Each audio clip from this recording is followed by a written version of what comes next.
Assalamualaikum warahmatullahi wabarakatuh. Salam sejahtera bagi kita sekalian. Selamat sore. Pertama, saya mengucapkan apresiasi yang tinggi dan hormat saya kepada Bapak Kajari Jakarta Utara, para kasih, para jaksa, dan juga jaksa penuntut umum serta staf yang ada. Saya merasakan aroma yang sangat berbeda dari apa yang saya alami di Bareskrim Mabes Polri. Poin pertama, saya akan buka dengan telanjang bagaimana perilaku penyidik Bareskrim Mabes Polri terhadap saya. Saya akan buka, tolong Pak Kapolri, tolong Pak Irwasum, tolong Pak Kabareskrim, Pak Kadif Propam Mabes Polri, Bapak Prabowo Subianto, dan Bapak Wakil Presiden Bapak Gibran Rakabuming Raka. Saya akan buka-bukaan tentang perilaku oknum penyidik Bapak yang selama ini saya menahan diri. Kenapa? Saya sangat terharu ketika diperiksa oleh jaksa penuntut umum. Bayangkan seorang pengacara seperti saya tidak pernah diberikan BAP. Benar kan, Mat? Tidak pernah diberikan BAP. Termasuk BAP saya sebagai tersangka. Saya minta untuk BAP konfrontir setengah mati. Itu pun diserahkan tanpa ada paraf dan tanda tangan saya. Ada apa ini? Ingat, kalian penyidik. Saya akan kejar kalian. Karena pertaruhan saya hidup mati untuk hukum dan saya tidak takut. Dan saya akan kejar, akan saya buka sebuka-bukanya di proses peradilan ini. Kenapa? Karena saya merasa sangat dizolimi. Bayangkan, saya meminta dihadirkan saksi yang meringankan, tidak pernah diperiksa. Naik sidik juga tidak diperiksa yang meringankan. Setelah gelar perkara khusus yang kami ajukan lewat pimpinan kami dari Pradi Bersatu, Pak Lecumanan, Pak Boy Kanu, Pak Ade Dermawan, Pak Tobi dan teman-teman yang lain, bersama Bu Ida dan Rahmat dan kawan-kawan yang lain. Barulah ada pemeriksaan saksi ahli dari saya. Baru diperiksai semuanya. Ternyata barang buktinya banyak yang diduga tidak sesuai. Sekarang begitu banyak yang disuguhkan ke saya yang disangkakan. Di awal sekarang menjadi hanya pada poin 27 ayat 3, Junto 310, 311 dan Junto pasal 55 ayat 1 ke 1 serta pasal 64. Ada apa ini? Bisa dianggap saya turut serta atau bersama-sama. Kepentingan apa saya untuk membuat Iklim Hakim masuk TV? Urusan apa Iklim Hakim memberikan chattingan WA yang diduga mesum dari Hotman Paris kepada saya? Jadi di dalam pikiran saya, yang membuat masalah ini adalah ada dugaan dua orang. Yang satu mengaku ketika melapor ke saya dan buat preskon tidak mengenal dia sebagai asprinya. Mengatakan cemburu, anak mangga besar, punya anak janda satu ditinggalkan di rumah tetangga. Tapi belakangan mengaku mereka pacaran. Yang satu lagi mengaku kepada saya bahwa dia mengatakan dia dilecehkan. Lalu kemudian belakangan bilang tidak ada pelecehan, tidak ada tanda tangan. Padahal ada saksi yang menyatakan itu. Ada Kementerian PPA yang sudah diperiksa. Pak, saya tidak mau berpolemik di kepolisian. Saya tidak mau ribut di kepolisian. Karena di dalam polisi pun banyak orang baik. Laporan terhadap saya, dugaan ijazah palsu selesai. Laporan dan dugaan pencemaran nama baik, maaf, dalam urusan penipuan penggelapan sudah selesai. Yang satu ini, Pak Kapolri, Pak Presiden, Pak Wakil Presiden, Pak Propam, Cybercrime Mabes Polri yang dipimpin oleh saudari inisial DH, tolong dievaluasi dan dikoreksi. Kenapa? Kementerian PPA sudah datang memberikan kesaksian, menyatakan bahwa Iklim Hakim mengaku ini diabaikan. Gusti Gunawan Daulay direkam, ditelepon, dipengaruhi, disajikan, juga diabaikan. Dibilang tanda tangan tidak identik, saksi lengkap. Ada apa ini? Saya diam. Hei, kau penyidik Kanit, saya diam. Kau akan saya ulas. Selesai kasus ini, saya akan kejar kau karena kau sama di mata hukum. Saya kira itu dari saya. Saya menyampaikan ini sebagai sebuah sikap saya ke depan. Sedikit pun saya tidak takut. Saya bukan koruptor, saya tidak pembunuh, saya tidak membunuh orang. Saya menegakkan hukum yang saya pelajari karena saya bicara equality before the law dan law is justice declare, hukum untuk kebenaran. Saya kira itu saya perkenalkan sekarang di sini. Saya terima kasih. Kita tunggu persidangan. Hari ini tidak ada yang ditahan. Jadi kalau dia cuap-cuap di media, silakan. Kenapa? Karena tidak ada masalah yang sesungguhnya yang berat. Nanti akan saya ungkap. Maka untuk tim ini, kami terima kasih sudah diterima dengan baik. Kami nanti akan disidangkan bersama saudari Putri 5 April alias Iklim Hakim. Ketua tim saya adalah Bapak Lecumanan SHMH kandidat doktor. Ya Pak Lecu ya. Dari DPN Pradi Bersatu atas rekomendasi Bapak Dr. Zeprin Boykano SHMH. Beliau ketua timnya. Kemudian sekretaris timnya saya tunjuk Saudara Rahmat Riyadi SHMH, yang beliau itu adalah managing partner di kantor saya. Kemudian wakil ketua dibantu oleh Saudara Rusdi, Saudara Firdaus, Ibu Elida Neti, dan wakil sekretaris dibantu oleh Saudara Gui dan juga oleh Ardik serta Bangkit Pardede.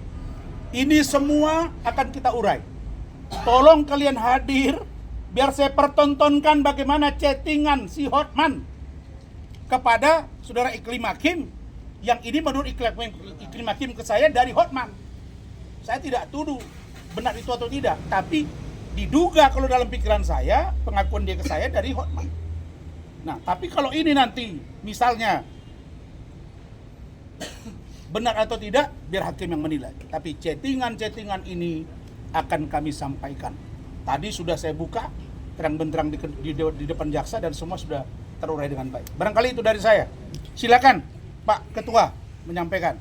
Ya baik, saya selaku Wakil Ketua Umum ya Pradi Bersatu ya, kebetulan Bang Rasman ini kan ada di organisasi saya. Jadi ya karena Bang Rasman ada di organisasi saya, jadi saya dari pagi saya sudah ikut mendampingin ya tahap 2 ini ya, proses tahap 2 dari Bareskrim hingga ke Kejari Jakarta Utara. Jadi saya mengucapkan terima kasih ya kepada pihak Kejati, Kejaksaan Tinggi Kejaksaan Tinggi DKI Jakarta, kemudian Kejari Kejaksaan Negeri Jakarta Utara. Nah, saya akan artinya yang akan mendampingi langsung nanti waktu persidangan. Jadi saya juga akan menjadi kuasa hukum pada saat persidangan. Nah, jadi kita akan buka semuanya, ya kan? Kita terima kasih ini hari kepada para staf kejaksaan ya sudah memberikan waktu juga untuk kita menceritakan paling nggak sedikit ya. Nah, nanti untuk disusul nanti ketika ada di persidangan. Jadi saya rasa bukti-bukti. Nah, kita juga apresiasi ya Kejari karena melihat profesi Bang Rasman ini sebagai advokat, ya kan, bahwa advokat itu kan kalau putusan MK nomor 26 2013 itu bahwa advokat tidak dapat dituntut baik di dalam maupun di luar sidang pengadilan. Nah, jadi kita terima kasih dan apresiasi sekali ya. Artinya kejaksaan ini memang luar biasa gitu ya. Nah, saya rasa cukup ya dari saya. Baik. Selanjutnya Ibu Terima Elida. Kasih. Silakan Bu Elida Neti. Dari saya cuma sedikit. Kita mencari keadilan dalam penegakan hukum, sedangkan seorang pengacara aja yang punya hak imunitas tidak dianggap. Bagaimana orang lain? Ini di sini saya indikasi ya, yang sesuai yang disampaikan Bang Rasman tadi. Ada apa sih dengan penyidik itu? Saya hanya membuat pertanyaan besar, ada apa dengan penyidik? Di mana letak proporsionalitasnya? Dia anggap tidak identik tanda tangan. Pertama, ada surat kuasa. Kemudian ada pencabutan surat kuasa. Kok dibilang itu ada tipuan atau tidak mengaku?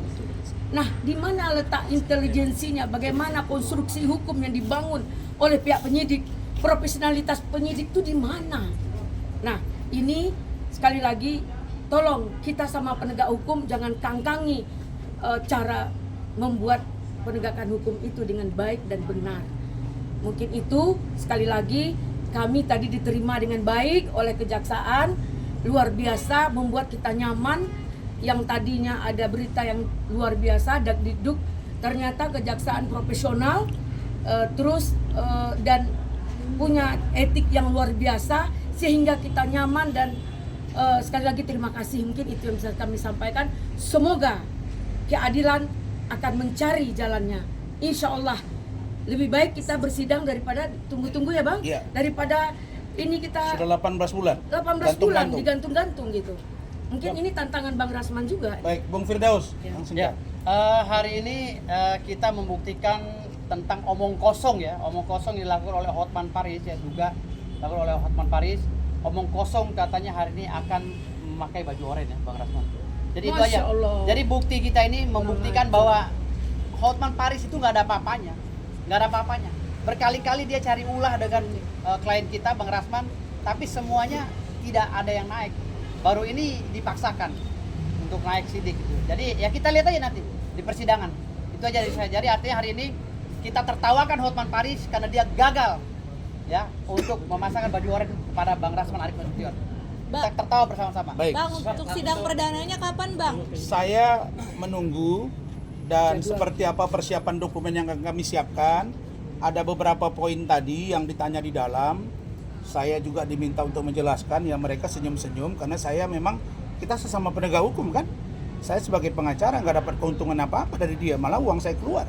Saya jelasin, maka dokumen apa, data apa, nah biar sekretaris tim yang jelasin apa-apa dokumen yang perlu kita bawa nanti dan seperti apa komunikasi untuk persidangan nanti. Baik, terima kasih teman-teman semuanya.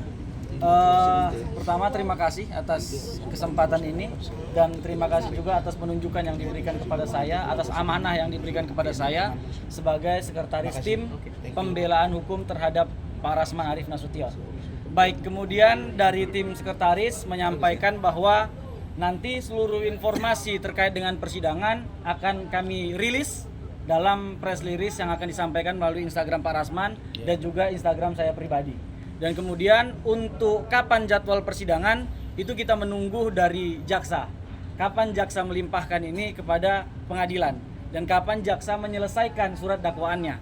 Karena memang syarat secara undang-undang itu kami akan diberikan surat dakwaan 3 hari sebelum dakwaan itu dibacakan. Artinya nanti ketika surat dakwaan itu sudah diberikan kepada kami akan informasikan kepada teman-teman media dan mari sama-sama kita kawal kasus ini. Dan kemudian kami dari tim hukum alhamdulillah sudah mengumpulkan seluruh alat bukti yang insya Allah akan kami bawa nanti di pengadilan. Teman-teman, kami yakin ini adalah sebuah informasi atau berita yang sangat besar dan sangat menarik untuk diinfokan. Pertama, saya mau sedikit buka tentang kasus ataupun perkara ini. Pak Rasman Arif Nasution disangkakan yaitu memposting atau mentransmisikan sebuah postingan yang di dalamnya terdapat kata dugaan pelecehan seksual yang dilakukan oleh Hotman Paris Hutapea kepada Putri Iklima Aprilia. Kami sampai dengan hari ini masih memegang teguh dan masih meyakini bahwa SKB 3 Menteri, surat keputusan bersama antara Kapolri, Kejaksaan Agung, dan Kominfo yang mana terhadap penjelasan pasal 27 ayat 3 dinyatakan secara jelas bahwa bukan sebuah tindak pidana jika apa yang disampaikan dalam postingan tersebut adalah hal analisis dan atau fakta atau kenyataan. Teman-teman semuanya, kami akan buktikan bahwa pelecehan seksual yang diduga dilakukan oleh Hotman Paris Hutapea kepada Putri Iklima Aprilia adalah fakta. Dan ini teman-teman nanti yang akan melihat, selain di persidangan ini akan diterangkan oleh ahli bahasa yang nanti akan kami sampaikan bahwa perbuatan itu adalah perbuatan pelecehan seksual. Dan kami juga nanti akan menghadirkan saksi, yaitu saksi Adechat dari Kementerian PPPA, yang mana Kementerian PPPA ini telah menerima langsung dan mendengarkan pelecehan-pelecehan yang bagaimana yang dilakukan oleh Hotman Paris Hutapea kepada Putri Iklima Aprilia. Dan kemudian poin ketiga terhadap pembelaan Pak Rasman sendiri adalah kata yang ditransmisikan atau diupload di dalam Instagramnya selalu diawali dengan kata diduga. Jadi tidak pernah ada tuduhan. Dan itu adalah bahagian dari presumption of innocence. Artinya kami juga meyakini bahwa kami belum boleh menuduh Hotman Paris Hutapea, tapi kami menduga perbuatan itu adalah perbuatan pelecehan seksual. Saya pikir itu, Pak. Baik. Terima kasih. Pak Abdul Hadi mana Pak Abdul Hadi? Ya nanti kalau ada korbannya Hotman Paris segera lapor ke kami ya. Kita Ya, ini silakan, apa pelecehan mau ditanya? seksual ya. Bang, Pelecehan seksual ya. untuk menegaskan aja Bang, menjelaskan tadi kan katanya hari ini tidak ada penahanan. Alasannya tadi apa Bang? Ya memang masalah tahan dan tidak ditahan itu subjektivitas penyidik, subjektivitas jaksa. Di samping pasalnya memang di bawah 5 tahun, juga saya orangnya kooperatif. Saya kan memang datang duluan di Barreskrim, datang duluan ke sini, dan saya hanya beritahu, ini bagi semua para lawyer. Kalau lawyer seperti yang saya alami ya, beda dengan obstruction of justice, menghalang-halangi turut serta dia melakukan ya katakanlah penyuapan. Saya jebol, waduh, bahaya. Tapi ingat, penyidik Polri, pelajarlah kalian bagaimana kasus yang lain-lain, ya. Dan ingat, belakangan bisa muncul lagi, ingat tuh kasus Pina Eki kan. Kalian pun akan saya kejar. Jangan kira selesai sampai di sini, enggak. Saya senyum dalam hati menunggu saat ini sampai persidangan. Begitu selesai, saya kejar kalian. Dan si yang berurusan dengan iklim hakim ini, begitu tidak terbukti, dia juga akan saya kejar.